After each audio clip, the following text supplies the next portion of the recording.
사람들은 흔히 우리가 살아가는 이 세상을 바다에 비유하기도 합니다.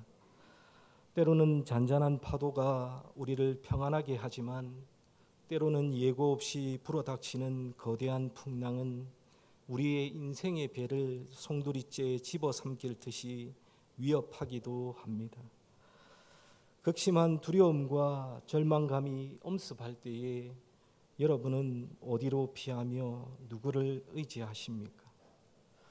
오늘 본문에 등장하는 이스라엘의 초대왕 사울이 바로 그러한 인생의 가장 큰 풍랑 앞에 서 있습니다. 오늘 본문에 보시면 블레셋의 거대한 군대가 이스라엘을 향해 진군해 오고 있습니다.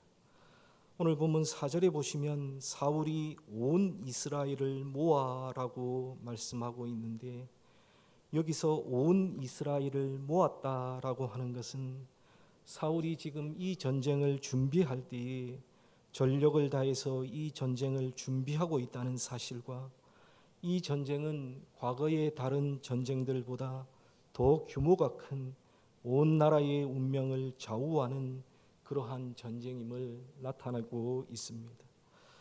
그래서 본문 5절에 보시면 그 블레셋의 군대 앞에서 사울은 마음이 떨려 크게 두려워했다라고 말씀하고 있습니다. 국가의 존망과 자신의 생명이 경각에 달린 이 절체절명의 위기 앞에서 사울은 하나님 앞에 나아갔습니다. 그러나 하나님께서는 그 어떠한 방법으로도 그에게 응답하지 않으셨습니다. 하나님의 깊은 침묵, 그것이 바로 사울을 대하는 하나님의 대답이었습니다. 바로 여기에서 사울의 비극이 시작되고 있습니다. 하나님의 침묵 앞에서 그는 절망했고 그 절망은 그를 끔찍한 죄의 길로 인도했습니다. 오늘 우리는 사울의 마지막 행적을 함께 살펴보면서 그의 삶을 파멸로 이끈 세 가지 치명적인 죄를 함께 살펴보고자 합니다. 그의 실패를 타선지석으로 삼아서 우리는 죄가 얼마나 무서운 것인지를 깨닫고 우리 삶 속에서 죄를 멀리하며 오직 하나님만을 의지하는 거룩한 백성으로 살아가시기를 결단하는 그러한 시간들이 다 되기를 주님의 이름으로 먼저 간절히 축원합니다. 그러면 오늘 본문에 드러난 사울의 죄는 무엇입니까? 첫 번째는 하나님을 의지하지 않고 세상을 의지한 죄입니다. 오늘 본문 말씀 4절에 보시면 블레셋 사람들이 수넴에서 이스라엘을 공격하려고 만반의 준비를 하고 있었고, 이에 대항해서 사울은 길보아에서 온 이스라엘을 모아놓고 방어태세를 취하고 있었습니다. 그런데 여기서 특이한 점은 사울이 그 어느 때보다 더욱더 불안해하고 떨었다라는 사실입니다. 오늘 본문 말씀 5절 말씀을 한번 보십시오. 5절에 보시면 사울이 블레셋 사람들의 군대를 보고 두려워서 그의 마음이 크게 떨린지라라고 말씀하고 있습니다. 여러분 한번 생각해 보십시오. 블레셋이 제 아무리 강하다고 할지라도 사울이라고 하는 왕은 블레셋뿐만 아니라 이방 민족들을 물리친 적이 있었던 왕이며 장군이었습니다. 사무엘상 13장에 보면 믹마스 전투에서 그는 블레셋을 물리쳤고, 사무엘상 11장에는 길르앗 야베스 전투에서 암몬을 물리쳤던 적이 있는, 싸움에 나가면 승리하던 그러한 왕이었고 그러한 장군이었습니다. 그런데 그는 왜 이렇게 블레셋과의 전투를 앞두고 두려워서 떨었을까요? 왜 유독 사무엘상 28장에서 이토록 불안해하며 크게 떨었을까요? 그 이유가 바로 오늘 본문 6절 말씀에 나옵니다. 6절 말씀에 보시면 사울이 여호와께 묻자오되 여호와께서 꿈으로도 우림으로도 선지자로도 그에게 대답하지 아니하심으로라고 말씀하고 있습니다. 사울이 두려운 마음을 안고 하나님을 찾았으나 하나님께서는 그에게 아무런 반응이 없으셨다는 그러한 말입니다. 그러자 그는 도움을 요청할 사람을 머릿속에 떠올리게 되는데 그는 바로 사무엘 선지자였습니다. 사무엘 선지자는 그를 왕으로 세웠을 뿐만 아니라 그 누구보다 그에게 사랑을 아끼지 않았던 그러한 사람이었습니다. 그런데 문제는 사무엘은 이미 죽고 없었다는 것입니다. 오늘 본문 3절 말씀해 보시면 사무엘이 죽었으므로 온 이스라엘이 그를 두고 슬피 울며 그의 고향 라마에 장사하였고라고 말씀하고 있습니다. 그래서 사울은 결국 엔돌의 무당을 찾았고 그를 통해 죽은 사무엘과 접선을 하고자 했습니다. 여기서 사울의 문제는 그가 힘들고 어려울 때에 하나님보다 사무엘이 보고 싶었다는 것과 사무엘을 만나기 위해서 무당을 찾았다는 것입니다.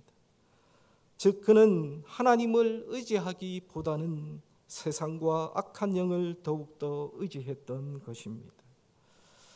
그런데 여기서 이런 의문이 들 수 있을 것입니다. 오늘 본문에 보시면 사울이 하나님을 먼저 찾지 않았느냐라고 질문을 할 수 있습니다. 오늘 본문에 보시면 사울이 하나님을 먼저 찾았습니다. 형식적으로는 그의 행동이 옳은 것처럼 보입니다. 그러나 사울은 출병하기 전 처음부터 여호와께 물었던 것이 아니라 출병하여 진을 치고 상대 블레셋의 전력을 확인한 후에 여호와께 물었습니다. 오늘 본문 5절과 6절 말씀을 다시 한번 보십시오. 5절과 6절에 보시면 사울이 블레셋 사람들의 군대를 보고 두려워서 그의 마음이 크게 떨린지라 사울이 여호와께 여짜오되라고 말씀하고 있습니다. 사울이 블레셋의 군대를 먼저 보았고 두려웠고 그래서 여호와께 묻자오되라고 말씀합니다. 즉 이것은 명백하게 순서가 뒤바뀐 것입니다. 그리고 이러한 이 성경의 이 구절의 말씀은요, 만약 사울이 이스라엘이 객관적인 전력에서 블레셋보다 훨씬 더 우세하다고 생각을 했다면, 자신이 충분히 이길 수 있다고 판단을 했다면 하나님께 묻지도 않았을 것이라는 그러한 뉘앙스가 이 본문 안에는, 이 구절 안에는 포함되어 있습니다. 그리고 그의 믿음은 전적인 믿음이 아니라 조건적인 믿음이었습니다. 그는 내가 기도할 때에 즉시 응답하시는 하나님만을 신뢰하는 그러한 믿음이었습니다. 하나님께서 그의 부르짖음에 침묵하시자 그의 믿음은 순식간에 무너져 내렸습니다. 그는 더 이상 기다리지 않았습니다. 하나님의 때를 신뢰하지 못하고 인내하지 못했습니다. 대신 그는 곧바로 다른 대안을 찾기 시작했습니다. 7절 말씀을 보십시오. 7절에 보시면 사울이 그의 신하들에게 이르되 나를 위하여 신접한 여인을 찾으라. 내가 그리로 가서 그에게 물으리라 하니라고 말씀하고 있습니다. 여러분, 이것이 바로 사울의 첫 번째 죄, 하나님이 아닌 세상을 의지한 죄입니다. 여러분, 그의 신앙은 뿌리 깊은 나무와 같은 신앙이 아니라 얕은 흙에 심겨진 식물과도 같은 그러한 신앙이었습니다. 그는 하나님의 주권과 하나님의 신실하심을 온전히 의지하고 신뢰하지 못했습니다. 하나님의 침묵 속에서도 여전히 일하고 계시는 하나님의 섭리를 그는 믿지 못했습니다. 그래서 그는 즉각적인 해답을 줄 것처럼 보이는 세상의 방법, 곧 하나님께서 가장 가증히 여기시는 신접한 여인을 찾아 나선 것입니다. 그런데 여러분, 이것이 어찌 사울만의 이야기겠습니까? 여러분, 우리가 조금만 생각해 보면 이러한 문제는 사울만의 문제가 아니라 우리의 문제이기도 합니다. 우리도 삶의 문제 앞에서 하나님의 백성들이기 때문에 하나님 앞에 기도합니다. 하나님, 이 문제를 좀 해결해 주십시오. 하나님, 나의 이 질병을 좀 고쳐 주십시오. 하나님, 나의 이 재정의 어려움을 좀 극복하게 해 주십시오. 라고 우리는 기도를 합니다. 그러나 우리가 원하는 시간에 우리가 원하는 방식으로 응답이 오지 않을 때 우리들의 마음은 어떠합니까? 우리는 여전히 잠잠히 하나님을 신뢰하며 기다리십니까? 아니면 사울처럼 조급한 마음에 다른 대안을 찾아 헤매이지는 않으십니까? 미국의 버몬트주 리치포드에서 태어난 로버트 길모어 루트르노라고 하는 그러한 사업가가 있습니다. 그는 불도저, 굴삭기, 크레인과 같은 수많은 중장비를 발명해서 현대 건설 기술의 기틀을 닦은 천재적인 공학자이자 사업가였습니다. 그리고 그는 독실한 크리스찬이기도 했는데 어느 날 그의 사업이 큰 위기에 봉착했습니다. 회사는 파산 직전이었고 빚더미에 올라앉게 되었습니다. 절망적인 상황 속에서 그는 하나님께 간절히 기도했습니다. 사실 그는 그때에 하나님께 기도하지 않고 세상을 의지할 수 있는 그러한 길들을 택할 수도 있었습니다. 은행가들을 속이고 대출을 받거나 부도덕한 방법으로 위기를 모면할 수도 있었던 것입니다. 그러나 그는 하나님 앞에 무릎을 꿇었고 하나님 앞에 다음과 같이 서원했다고 합니다. 하나님께서는 제게 돈 버는 재주를 주셨고 하나님은 사람을 구원하는 일을 하십니다. 이제부터 하나님과 제가 동업을 하고 싶습니다. 하나님께서 제게 돈을 주시면 하나님께서 그 돈으로 영혼을 구원하는 일을 하십시오. 제 수입의 10%를 드리는 것으로 시작하겠습니다. 라고 서원을 했습니다. 그런데 놀랍게도 그가 하나님을 사업의 주인으로 모시기로 결단하자 회사는 기적적으로 회생하기 시작했습니다. 그리고 그가 하나님께 약속한 대로 수입의 10%를 하나님께 드렸고 사업이 번창하자 그는 20%, 30%, 나중에는 수입의 90%를 하나님의 나라를 위해 드렸습니다. 그래서 사람들은 그를 하나님의 사업가라고 불렀다고 합니다. 그리고 후에 그는 다음과 같이 고백했습니다. 나는 하나님의 사업을 하고 하나님은 내 사업을 돌보신다. 실제로 이후에 그는 아프리카나 남미의 선교 사역을 많은 재정을 가지고 지원했고 그의 이름을 딴 루트르노 대학을 설립해서 신앙과 기술 교육을 결합한 인재 양성에 힘을 썼고 은퇴 후에도 다양한 자선 활동에 적극적으로 참여했다고 합니다. 그는 파산의 위기라는 절망적인 상황 앞에서도 어쩌면 하나님의 침묵처럼 느껴지는 순간에 세상을 의지하지 않았습니다. 오히려 하나님을 자신의 삶과 사업의 주인으로 온전히 인정하고 신뢰하는 믿음의 결단을 했습니다. 그 결과 하나님께서는 그의 삶을 통해서 부와 명예를 허락해 주셨을 뿐만 아니라 그 모든 것을 하나님 나라 확장을 위해 사용하시는 위대한 축복의 통로로 삼아 주셨습니다. 사랑하는 여러분, 지금 어떤 문제로 여러분들 두려워하고 계십니까? 재정의 압박, 자녀의 문제, 건강의 악화, 미래에 대한 불안감 때문에 혹시 잠을 이루지 못하고 계신 분들이 계십니까? 여러분들의 마음속에 있는 엔돌의 신접한 여인은 무엇입니까? 하나님의 응답을 기다리지 못하고 여러분이 먼저 손을 뻗는 세상적인 방법은 무엇입니까? 오늘 이 시간 세상에 대한 의존의 끈을 먼저 끊어버리시기를 결단하시기를 바랍니다.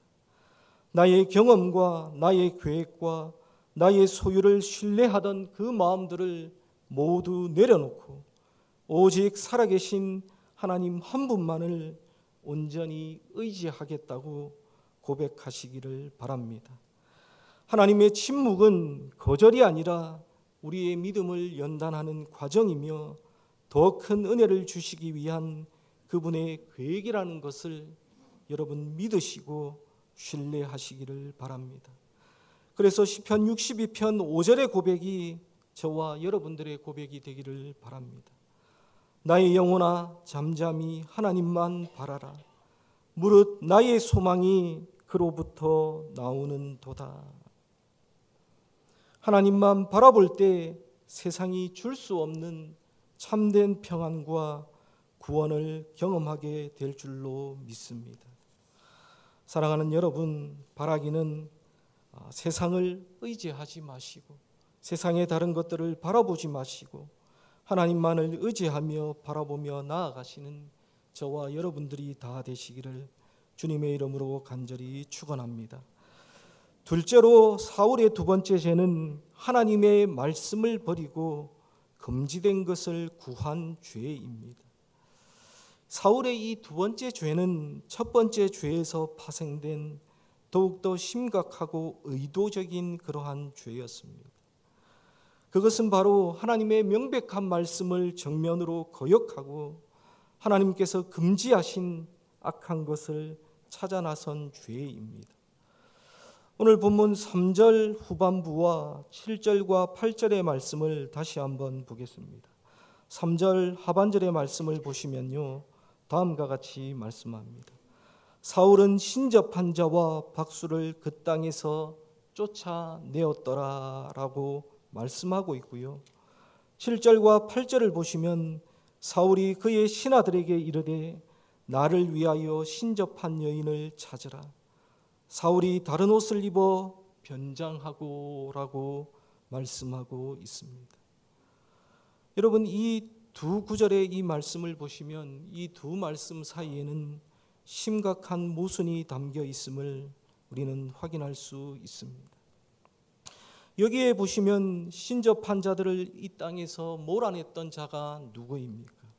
바로 사울 자신이었습니다.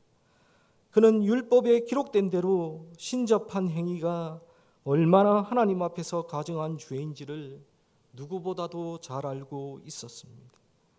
그것이 하나님의 백성을 파멸로 이끄는 영적인 독이라는 것을 그가 알았기 때문에 한때는 종교개혁의 칼을 휘둘렀던 그러한 왕이었습니다.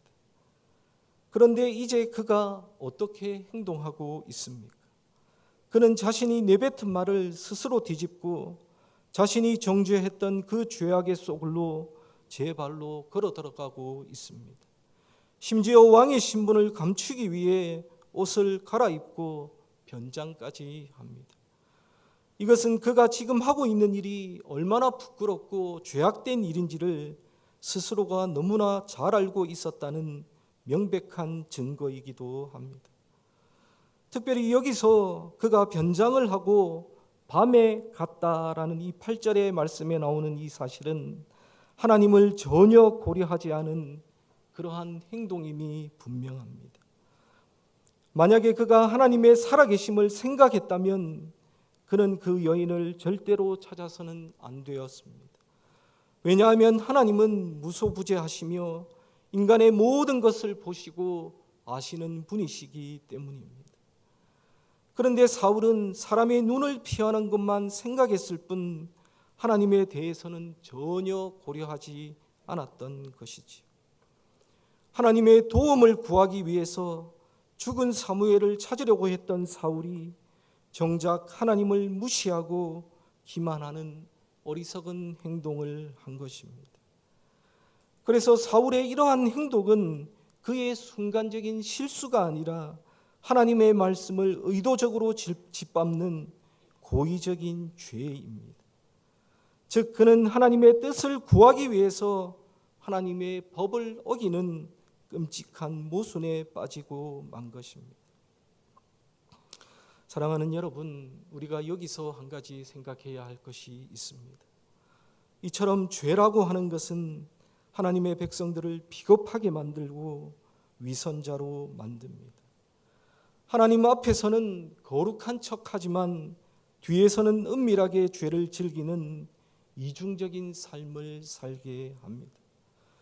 사울은 하나님의 응답이 없자 하나님의 말씀의 울타리를 스스로 넘어버렸습니다. 지금은 위기 상황이니까 괜찮을 거야.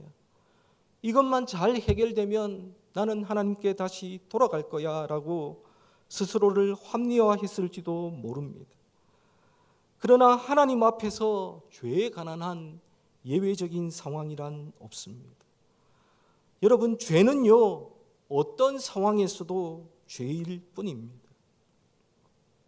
오늘날 많은 사람들이 영적인 세계에 대한 호기심을 가지고 있습니다.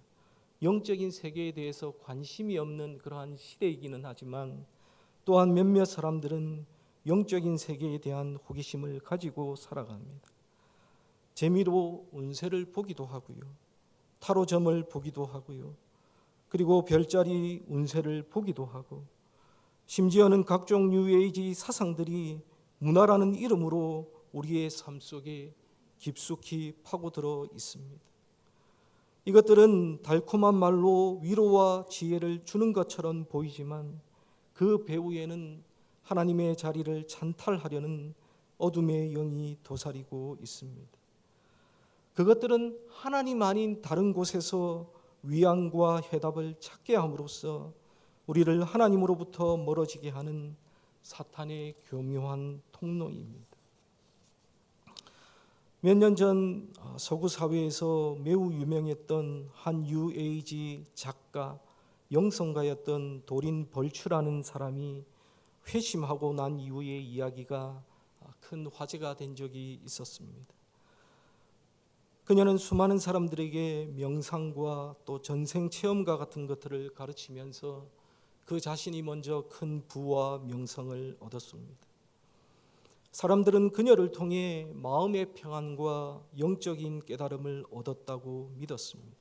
그리고 그녀 자신도 자기가 하는 이 일이 다른 사람들을 돕는 빛의 일을 하고 있다고 자신도 굳게 믿고 있었습니다. 그러던 어느 날 그녀는 신명기 18장 10절에서 11절의 말씀을 읽으면서 하나님께서 점술과 같은 행위를 가증히 여기신다는 사실을 깨닫고 자신이 행해왔던 점술과 영적인 활동들이 하나님의 뜻에 어긋난다는 것을 그가 인식하게 되었고 깨닫게 되었습니다. 그리고 그가 빛이라고 믿었던 것이 사실은 어둠의 위장이었고, 그녀가 지혜라고 믿었던 것은 사람들을 진리이신 예수님에게서 멀어지게 하려는 사탄의 속임수였다는 것을 깨닫게 되었습니다. 그래서 그녀는 그 자리에서 통곡하며 회개했고, 이후에 자신의 모든 것들을 버리고 오직 예수 그리스도만이 유일한 길이요 진리요 생명임을 증거하는 그러한 삶을 살게 되었습니다. 사울이 찾아갔던 엔돌의 신접한 여인은 바로 이와 같은 어둠의 통로였습니다. 잠시 잠깐의 위로와 미래에 대한 정보를 주는 것 같았지만 그 끝은 영원한 절망과 파멸이었습니다. 사랑하는 여러분, 하나님의 말씀이 여러분의 삶의 절대적인 기준이 되고 있습니까? 아니면 하나님의 말씀이 내 상황에 따라, 내 기분에 따라 얼마든지 타협할 수 있는 참고서 정도로 여기고 있습니까? 하나님께서 금하신 죄악들을 여러분들은 혹시 가볍게 여기고 있지는 않습니까? 이 정도는 괜찮겠지. 이 정도는 누구나 다 하는 거잖아. 이렇게 생각하면서 은밀하게 즐기는 죄는 없습니까? 음란물, 거짓말, 혈기, 남을 비방하는 것, 하나님의 것을 드리지 않는 것, 주의를 지키지 않는 것 등 하나님의 명백한 말씀을 거역하는 모든 것이 바로 사울이 찾아갔던 엔돌에 신접한 여인과 같습니다. 사랑하는 여러분, 오늘 이 시간 우리의 삶 속에 숨겨진 모든 어둠의 통로들을 다 차단하기를 결단하시는 그러한 시간이 되시기를 바랍니다. 하나님의 말씀을 가볍게 여기던 교만한 마음들이 있다면 여러분 이 시간 하나님 앞에 회개하시기를 바랍니다. 재미와 호기심이라는 명목으로 하나님께서 금지하신 것들에 기웃거렸다면 그 모든 것들을 다 내려놓으시기를 바랍니다. 오직 기록된 하나님의 말씀만이 우리의 영혼의 유일한 양식이요 우리의 길이라는 사실을 여러분 굳게 믿으시기를 바랍니다. 시편 119편 105절은 말씀하기를 주의 말씀은 내 발의 등이요 내 길의 빛이니이다 라고 말씀하고 있습니다. 여러분 오직 우리가 하나님의 말씀, 생명의 말씀의 빛을 따라 걸어갈 때에 우리는 어두움의 함정을 피하고 생명의 길로 나아갈 수 있다라는 사실을 여러분 반드시 믿으시고 그렇게 살아가시기를 주님의 이름으로 간절히 축원합니다. 마지막 세 번째, 사울의 세 번째 죄는 끝내 회개하지 않은 죄입니다. 사실 사울의 생애를 살펴보고 오늘 본문의 내용을 살펴볼 때에 사울에게 일어난 가장 안타까운 일은 그가 엔돌의 무당을 찾아간 것이 아니라 사실은 하나님께 끝내 회개하지 않았다는 것입니다. 즉 사울의 마지막 죄이자 가장 비극적인 죄는 바로 회개의 기회가 있었음에도 불구하고 그 기회를 붙잡지 않은 죄입니다. 그는 자신의 죄를 깨닫고 돌이킬 수 있는 마지막 기회 앞에서조차도 하나님께로 향하지 않았습니다. 오늘 저희들이 함께 읽지는 않았지만 오늘 본문 뒷부분인 15절에서 19절의 말씀을 보시면 신접한 여인을 통해 나타난 사무엘의 영은 사울에게 하나님의 심판을 선고하고 있습니다. 그리고 왜 하나님이 그를 떠나 대적이 되셨는지 그 이유를 분명하게 알려주고 있습니다. 여러분 18절 말씀, 우리 18절 말씀 읽지 않았기 때문에 18절 말씀을 우리 다 같이 함께 읽도록 하겠습니다. 18절입니다. 내가 여호와의 목소리를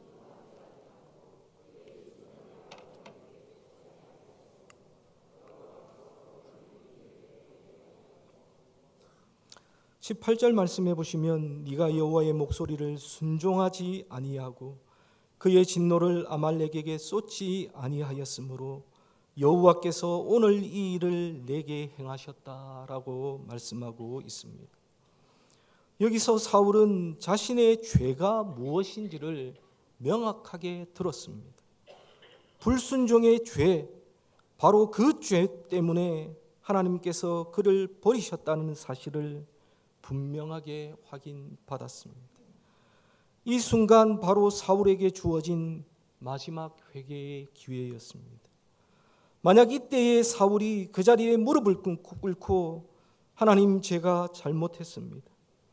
아말렉에게 진노를 쏟지 않았던 나의 불순종을 용서해 주시옵소서. 그리고 하나님의 말씀을 버리고 이 죄악된 곳에 찾아온 저를 불쌍히 여겨 주시옵소서라고 하나님께 만약에 부르짖었다면 어떻게 되었을까요? 제 생각에는 하나님께서는 분명히 돌이키셨을 것입니다. 왜냐하면 하나님께서는 회개하는 자에게는 한없이 자비로우신 분이시기 때문입니다. 그러나 사울의 반응을 한번 보십시오. 20절에 보시면 그는 하나님의 심판 선고를 듣고 심히 두려워하면서 20절에 보시면 사울이 갑자기 땅에 완전히 엎드리니라고 기록되어 있습니다. 그는 하나님께로부터 마지막 그 회개의 기회, 그가 살아날 수 있는 기회를 분명히 받았지만 그의 반응은 회개가 아니라 절망이었습니다. 죄에 대한 거룩한 슬픔이 아니라 심판에 대한 공포와 자기 연민뿐이었습니다. 그는 끝까지 하나님께로 돌이키지 않았던 것입니다. 우리가 잘 알듯이 성경에서 사울과 극명하게 대조되는 인물을 우리는 발견할 수 있습니다. 그는 바로 그의 뒤를 이어 왕이 된 다윗 왕입니다. 다윗 역시 끔찍한 죄를 저질렀습니다. 충신이었던 우리아의 아내 밧세바를 범하였고 그 죄를 덮기 위해 우리아를 전쟁터에서 죽게 만든 살인 교사의 죄까지 저질렀습니다. 아마도 죄의 무게로 따진다면 사울의 죄보다 더하면 더했지 덜하지 않습니다. 그러나 나단 선지자가 그에게 와서 그의 죄를 지적했을 때에 다윗의 반응은 사울과 완전히 달랐습니다. 그는 하나님 앞에 변명하지도 않았고 절망 속에 주저앉지도 않았습니다. 사무엘하 12장 13절에 보시면 그는 하나님 앞에 즉시 엎드려 고백하기를 내가 여호와께 죄를 범하였노라라고 고백하고 그는 눈물로 침상을 적시며 시편 51편에 회개의 시를 써내려 갔습니다. 하나님이여 주의 인자를 따라 내게 은혜를 베푸시며 주의 많은 긍휼을 따라 내 죄악을 지어 주옵소서. 하나님이여 내 속에 정한 마음을 창조하시고 내 안에 정직한 영을 새롭게 하소서라고 하나님의 긍휼에 기대어 하나님 앞에 회개했던 것입니다. 사랑하는 여러분, 하나님께서는요 저와 여러분들을 너무나도 사랑하시기 때문에 성령님을 통해서 혹은 말씀을 통해서 혹은 주변 사람들의 권면을 통해서 여러분들의 죄를 깨닫게 하실 때가 있습니다. 그때 여러분들은 어떻게 반응하십니까? 사울처럼 변명하고 합리화하며 절망하십니까? 아니면 가룟 유다처럼 후회는 하지만 돌이키지 않고 스스로를 정죄하며 무너지십니까? 아니면 다윗처럼 즉시 엎드려서 하나님 죄가 죄인입니다. 저를 불쌍히 여겨 주옵소서라고 고백하며 하나님의 긍휼을 구하십니까? 사랑하는 여러분, 이 세상을 살아가는 모든 사람 중에 죄를 짓지 않는 인생은 아무도 없습니다. 지금 앞에서 여러분들 앞에 설교하고 있는 거룩한 것 같은 저조차도 날마다 하나님 앞에 죄를 지으며 살아갑니다. 죄를 짓지 않는 인생은 여러분 없습니다. 그러나 회개할 수 있는 기회는 누구에게나 주어집니다. 죄보다 더 무서운 것은 회개하지 않는 완고한 마음입니다. 하나님은 우리의 지난 죄가 아무리 크고 검을지라도 우리가 전심으로 회개하고 돌아올 때에 눈과 같이 희게 양털같이 희게 해 주시는 분이라고 이사야 선지자는 선포하고 있습니다. 사랑하는 성도 여러분, 혹시 지금 반복되는 죄의 문제로 낙담하거나 낙심하고 계신 분들이 계십니까? 나는 안 돼, 하나님도 나를 버리셨을 거야 라고 속삭이는 사탄의 거짓말에 여러분 절대로 속지 마시기를 바랍니다. 하나님의 말씀이 들려지고 하나님의 말씀이 나의 마음을 아프게 할 때에 바로 그때가 회개할 때입니다. 바로 그때가 은혜 받을 때이고 구원의 날입니다.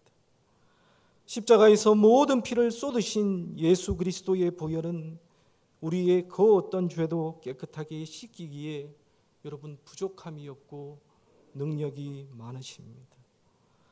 여러분, 우리가 항상 기억해야 될 말이 있습니다. 우리의 죄보다 항상 더 크고 넓은 것이 바로 십자가의 사랑이라는 사실입니다.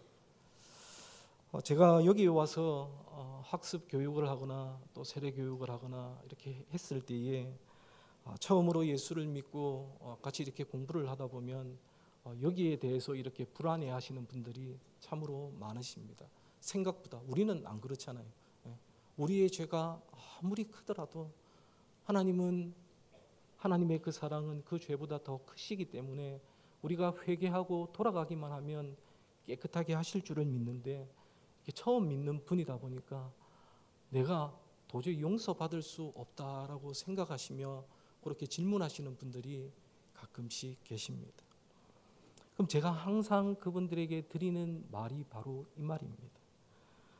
우리가 아무리 많은 죄를 짓지만 아무리 많은 그 죄보다 언제나 더 크고 넓은 것이 바로 십자가의 사랑입니다 라고 제가 이야기를 해드립니다. 아무리 제가 이만큼 있다고 할지라도 십자가의 그 사랑은 그 죄를 덮을 만큼, 덮고도 남을 만큼 더 크고 놀라운 게 바로 십자가의 사랑입니다. 사랑하는 여러분, 그러므로 혹시 절망의 자리에 있다면 절망의 자리를 박차고 일어나서 용서하시고 다시 받아주시는 아버지께로 돌아오시는 하나님의 백성들이 다 되시기를 주님의 이름으로 간절히 축원합니다. 오늘 저희들이 함께 살펴본 사울의 이 이야기는 우리에게 죄가 얼마나 무서운 것인지를 똑똑하게 보여줍니다. 여러분, 죄라고 하는 것은요, 단 한 번의 실수로 끝나지 않습니다.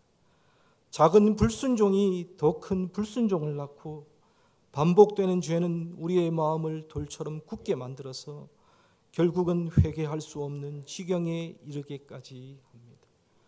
이것이 바로 죄의 점진적인 파괴력이며 우리가 죄를 미워하고 두려워해야 하는 이유이기도 합니다. 사랑하는 여러분, 우리에게는요, 사울 왕에게 없었던 위대한 소망이 우리에게는 있습니다. 바로 우리 주 예수 그리스도이십니다. 그분은 우리의 모든 죄를 대신하여 십자가에서 죽으셨고 우리와 하나님 사이에 막힌 담을 허무셨습니다. 그러므로 우리가 예수 그리스도를 믿고 그 이름에 의지하며 회개하며 나아갈 때에 우리는 죄의 저주에서 벗어나 하나님의 사랑받는 자녀로 다시 설 수 있는 것입니다. 사랑하는 여러분, 이번 한 주간 그리고 우리 이후의 삶에서 사울의 실패를 거울 삼아 우리 자신을 한번 되돌아보시기를 바랍니다. 내 삶의 중심에 여전히 내가 앉아 있지는 않은지, 하나님보다 더 의지하는 우상은 없는지, 말씀에 불순종하며 은밀히 즐기는 죄는 없는지, 회개해야 할 죄를 외면하고 살아가고 있지는 않은지, 성령님의 그 빛 앞에서 정직하게 자신을 살펴보시기를 바랍니다. 그리하여 죄를 멀리하고 오직 주님만을 사랑하며 동행하심으로써 날마다 승리하는 주님이 주신 그 복되고 기쁜 삶을 다 살아가시는 저와 여러분들이 다 되시기를 주님의 이름으로 간절히 축원합니다. 우리 다 함께 기도하겠습니다. 참 좋으신 아버지 하나님,